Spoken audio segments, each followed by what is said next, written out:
mengenai tanggapan Anda mengenai MK ini yang mengabulkan pasal-pasal ini. Apakah ini sudah menjadi hal yang baik, keputusan yang baik atau tidak? Dan mengenai prioritas utama mengenai upah itu bagaimana juga menurut Anda? Apakah ini sudah menjadi suatu keputusan yang tepat? Ya, memang kalau kita bicara Undang-Undang Cipta Kerja, ini kan sebuah rangkaian panjang ya dari 2000 berapa tuh? 2020 ya, 2020. 4 tahun terakhir ini kan. Ini ibaratnya semacam bola panas sebenarnya yang terus bergulir sampai sekarang dan sekarang pecah di awal periode Pak Prabowo gitu kan. Belum 2 minggu ya, baru 3 minggu. Betul. Ya. Ini ibaratnya baru start pertama ini pemerintahan Prabowo langsung dikasih. Apakah sama, maaf memotong nih Pak Hendra, tapi menurut saya penasaran gini, apakah ini somehow bertubi-tubi sinyal yang menunjukkan bahwa ekonomi di bawah kepemimpinan Pak Prabowo Subianto ini sangat-sangat pro rakyat, pro buruh, pro petani dan lain-lainnya, atau apa yang ingin disampaikan oleh pemerintahan bahkan di minggu-minggu pertama ini? Ya, jadi sebenarnya saya bilang tadi ini adalah konsekuensi logis dari rangkaian 4 tahun yang lalu kan, bahwa sebelumnya buruh sudah menggugat berapa kali kan, akhirnya ada yang ditolak, ada yang diterima.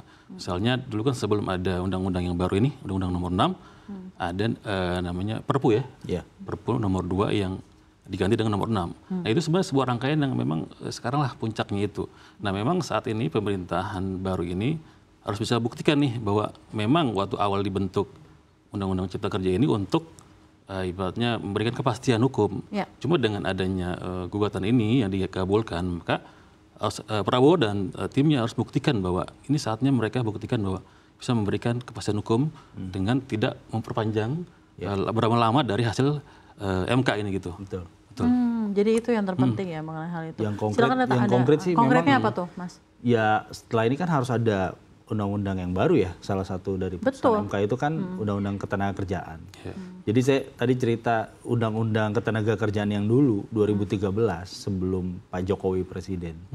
Itu sudah sangat akomodatif ya. Mungkin memang masih ada celah lah. Dalam tapi hal apa saja, di upah, waktu kerja dan lain-lain. Ya, segala macam kebutuhan hidup layak. Mungkin nanti bisa dibedah ya. Coba kita tapi Pak Swendra, ini pengalaman lama kita ya ketika dari reporter sampai menjadi editor. Kita berkutat dengan isu ini. Sebenarnya ya Cipta Kerja itu memang mengubah banyak hal. Ya, makanya sapu jagat ya Mas ya dibilangnya. Termasuk yang tadi komentar netizen itu soal PKWT. Gitu. Itu isu-isu yang memang sangat publik ya. Jadi harapannya setelah tadi yang saya bilang di awal ketika MK memutuskan ya pemerintah langsung. Mungkin yang paling cepat adalah upah. Itu yang paling bisa dikerjakan ya. Apakah mengacu keputusan MK harusnya sih langsung berlaku kan. Karena ketika dulu ya sama aja ketika mau pilpres juga kan syarat calon wakil presiden dan calon presiden kan langsung berlaku kan setelah itu. Jadi tadi ada keinginan dari buruh juga bahwa ya harus bisa langsung berlaku terutama yang upah. Karena upah ini kan akhir bulan ini. Ya, akhir bulan ini itu dari sudut pandang buruh, tapi ya somehow sebenarnya polemiknya adalah tidak begitu menguntungkan pengusaha gitu ya. Nah, jadi kan sebenarnya cari jalan tengahnya. Cari jalan tengahnya. Selalu nih bahasanya win-win solution gitu ya Mas ya. Nah, gini, karena memang tidak bisa dipungkiri ya, tentunya memang kesejahteraan buruh itu prioritas gitu ya, dalam hal ini kan untuk menjaga daya beli masyarakat secara keseluruhan gitu kan. Mengingat juga porsinya buruh ini kan memang populasi tenaga kerja ini kan memang banyak di on the scope of class gitu ya. Tapi di satu sisi memang pemberi lapangan kerja dalam hal ini pengusaha juga sekarang lagi menghadapi tantangan ekonomi yang juga luar biasa gitu ya. Daya beli kan lagi menurun dan lain-lain. Nah, win-win solutionnya apa? Sebenarnya kalau kita meningkatkan upah itu kan bisa meningkatkan daya beli masyarakat ya. Tapi di satu sisi apakah dengan penaikan upah ini apakah sudah benar untuk pengusaha yang notabene memberikan lapangan kerja dan ya tentunya kalau misalnya upah dinaikkan expense juga akan lebih tinggi. Nah ini win-win solution kalau dari sudut pandang redaksional CNBC Indonesia, Mas Hendra gimana nih Mas? Ya jadi kembali lagi tadi bahwa sebenarnya pemerintah harus segera memberikan kepastian. Pertama itu. Kedua terkait dengan misalnya isu-isu yang sangat krusial seperti upah yang apalagi nanti tanggal 21 November ini adalah batas terakhir untuk UMP. Itu harus segera dibuat formula yang lebih clear kan. Karena memang selama ini memang selalu terjadi perbedaan atau persepsi. Misalnya dengan PP 51 yang terakhir berlaku itu, ya itu memang sangat disenangi sama pengusaha. Tapi di sisi lain itu tidak disukai sama buruh. Nah maksudnya mungkin akan dicari jalan tengahnya bagaimana misalnya soal ketentuan KHL itu, kebutuhan hidup layak itu. Tapi tentunya suatu regulasi tidak akan bisa menyenangkan semua pihak. Betul, ya, betul. Tapi ya KHL itu perlu sepakat. Ya. KHL mungkin bisa juga dikasih diakomodir lagi, tapi dengan mungkin kesepakatan yang memang bisa dilakukan oleh tiga pihak, pemerintah, pengusaha dan buruh itu. Oke, baik. Gitu. Karena KHL kadang-kadang yang sering terjadi kan KHL versi buruh, ya mohon maaf Pak, kadang-kadang tidak masuk akal juga permintaannya gitu. Sementara dari sisi pengusaha menilai ini sudah terlalu berlebihan, misalnya mintanya udah harusnya ini bukan jadi komponen upah lah, itu udah urusan pribadi.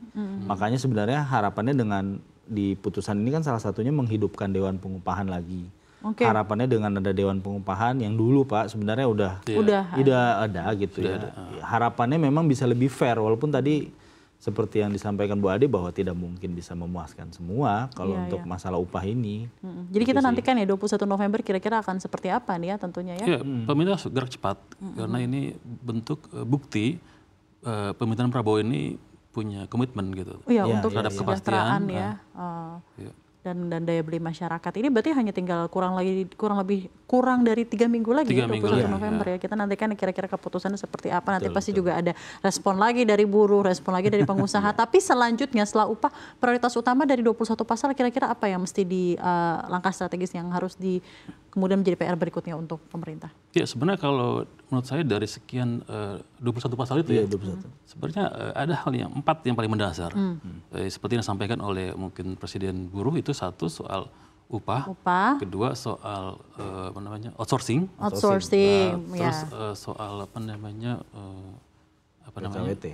Ya, soal PKWT yang tadi 5 tahun yang tadi udah ada netizen yang pengen pindah-pindah. Udah kepikiran nih solusinya. Terus satu lagi apa ya kira-kira Bala? Ya undang-undang baru itu. Undang-undang baru itu ya, yang paling kepastian itu.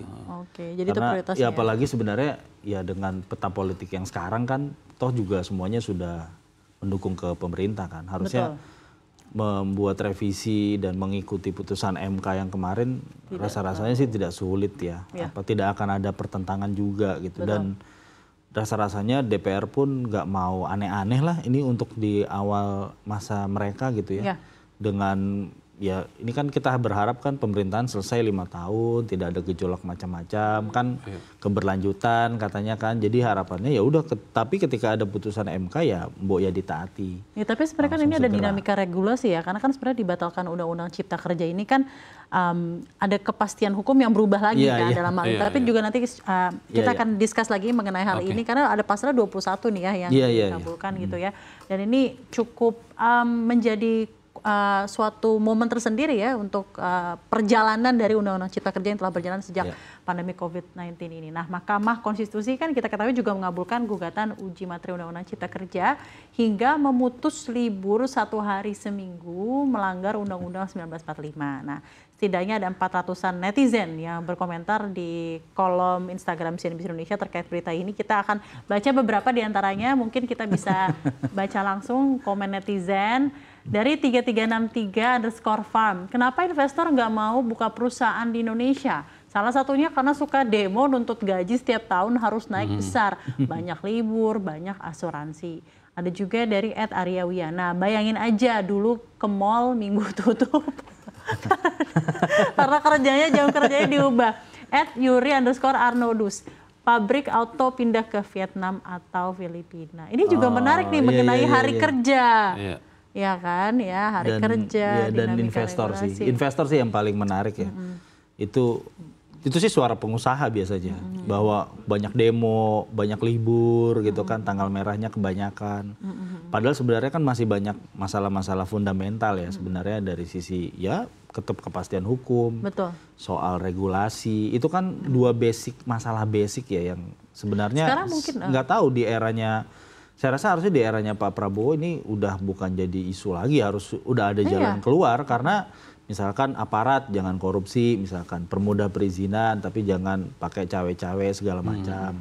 Kemudian ya ini masalah begini kan juga misalkan yang mobil listrik lah. Mobil listrik itu kan berubah-berubah juga. Awalnya harus bikin pabrik dulu.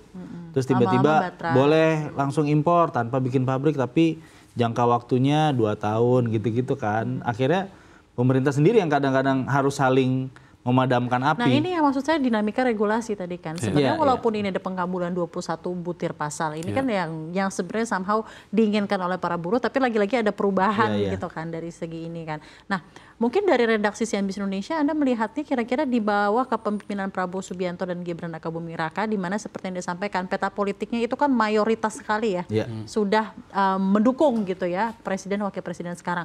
Apakah ini bertanda juga di bawah kepemimpinan ini sinyalnya adalah ya regulasi akan lebih stabil, regulasi akan lebih tertata dalam jangka waktu yang juga lebih bisa diprediksi. Bagaimana, Mas? Ya, jadi kalau menurut saya, jadi terkait dengan Undang-Undang Cipta Kerja ini, sebenarnya adalah pertarungan soal kepastian. Pengusaha pun juga ingin ada kepastian, dan buruh pun ingin kepastian kan. Misalnya contoh dalam terkait pertarungan dengan soal kepastian. Iya. So, kontrak kerja, bayangin orang yang dikerja di hire untuk kerja di kontrak 2 tahun, 3 tahun, setelah itu dia nggak pasti nih apakah perpanjang atau enggak. Tapi dengan adanya sekarang misalnya dia maksimal 5 tahun, dia udah mulai ngukur nih. Tadi seperti dibilang tadi netizen kan, di tahun ketiga dia udah mulai siap-siap nih mau kemana gitu. Itulah yang menjadi penting poin dari pasca MK ini. Dan yang paling penting yang kedua adalah soal bagaimana yang sebelumnya itu kan semua serba ketika ada perubahan atau kebijakan untuk terkait dengan misalnya masalah kontrak atau apapun, itu selalu diserahkan ke negosiasi kedua pihak, ya kan? Tidak ada pemerintah nggak ikut. Iya, tapi itu justru malah jadi akan akal-akalan. Jadi gampang digocek-gocek lah ibaratnya. Nah kalau seandainya diketok 5 tahun udah clear pasti gitu. Sekarang saya mau nanya hal-hal yang ini deh. Gimana Pak tanggapan? Ya mungkin ya Bung Iqbal dulu nih. Pak Yasirnya gimana? Kira-kira mumpuni nggak menjadi Menaker di tahun ini? Ya kalau tadi kan, ya beliau sebenarnya guru besar ya di ITB. Dan beliau memang masuk dari rekomendasi PKS. Betul. Teman saya pun cerita di PKS bahwa ini karena keinginan presiden membentuk kabinet yang zakon. Makanya akhirnya PKS nggak menyetor kader, tapi yang disetor adalah seorang profesional. Dan walaupun mungkin di mata orang mungkin belum banyak yang kenal ya, nomor handphonenya mungkin juga belum banyak yang punya. Tapi kita redaksional banget ya. Nomor handphone yang belum banyak punya, tapi beliau paham betul soal ketenaga kerjaan. Jadi tapi itu that's one thing mengenai tenaga kerjaan. Satu hal. Tapi apakah dia tadi kan masalah gocek-gocekan ini. Kalau misalnya dia secara politis ini bukan merupakan atau tidak di backup politik, apakah dia mudah juga digocek? Dengan dia masuk ke pemerintahan kan, dengan menjadi perwakilan dari PKS. Rekomendasi dari partai kan harusnya dia aman ya, dalam artian dia pasti akan disupport. Apalagi Pak Erlangga juga kemarin bilang ya ini Menaker kan juga yang akan, toh leading sektornya kan di Kemnaker ya, dan saya rasa orang-orang di Kemnaker juga udah bertahun-tahun kan, birokratnya juga sudah paham, Pak Sekjennya juga masih sama, Pak Anwar juga. Jadi harusnya sih isu ini, maksudnya mereka pasti bisa cepat lah untuk catch up gitu, untuk menyelesaikan kayak pasal-pasal gitu. Mereka udah hatam lah, apalagi kalau misalkan ternyata sebagian dikembalikan ke Undang-Undang 2013. Ya udah ada undang-undang yang 2013. Itu jadi menurut Bung Iqbal paling ideal gitu yang 2013 itu ya? Ya kalau menurut saya ya, walaupun masih ada kekurangan mungkin Mas Wendra bisa menambahkan, tapi seingat saya tuh undang-undang itu udah sangat menjadi jalan tengah lah. Walaupun kadang-kadang masalahnya di turunan, di peraturan pemerintah, peraturan Kementerian Tenaga Kerja itu biasanya yang jadi isu sih. Nah, ada tanggapan tersendiri untuk? Ya memang isu soal ketenaga kerjaan ini memang akan terus jadi bola panas memang, apalagi dengan peraturan yang bentuknya Cipta Kerja ini yang sejak awal pun secara prosedural maupun secara substansinya memang banyak kontroversi kan. Nah makanya memang dengan adanya, soalnya memang menyangkut hajat hidup luar biasa. Betul. Bahkan kalau dari kita amati selama 4 tahun ini, dari sekian semua yang komplain sama Undang-Undang Cipta Kerja adalah sektor klaster tenaga kerjaan kan? Iya. Gitu. Iya. Selebihnya mungkin ada banyak. Iya betul. Padahal ada klaster yang lain kan, UMKM segala macam. Iya. Karena menyangkut nasib orang. Ibaratnya kalau kita pacaran itu ada kepastian gitu kan? Waduh. Dilamar pertanyaan tentang kepastian. Iya. Luar biasa, pertanyaan tentang kepastian dan mengenai waktunya. Dan waktu akan menjawab pertama kali pertanyaan tentang kepastian ini pada tanggal 21 November, betul ya? Itu Jadi karena kita akan lihat ya dan bersama biasanya selalu diikuti oleh aksi ya. Tapi kan kita berharap tentu aksinya nggak rusuh ya Pak, karena memang ini kan baru awal ya. Baru awal pemerintahan ini sudah ada lagi nih, misalkan masalah kemarin, masalah Sritex 21 November gitu. Ya. Belum upah, nanti kita nggak tahu apa di akhir tahun ada masalah. Dan di akhir tahun ini kan biasanya mulai ada masalah bencana lagi gitu kan biasanya. Tapi seperti tadi kan di gunung berapi di NTT juga nggak ada bencana. Jadi konsentrasi pemerintah pasti akan sangat sibuk ya di awal-awal ini, termasuk masalah upah ini.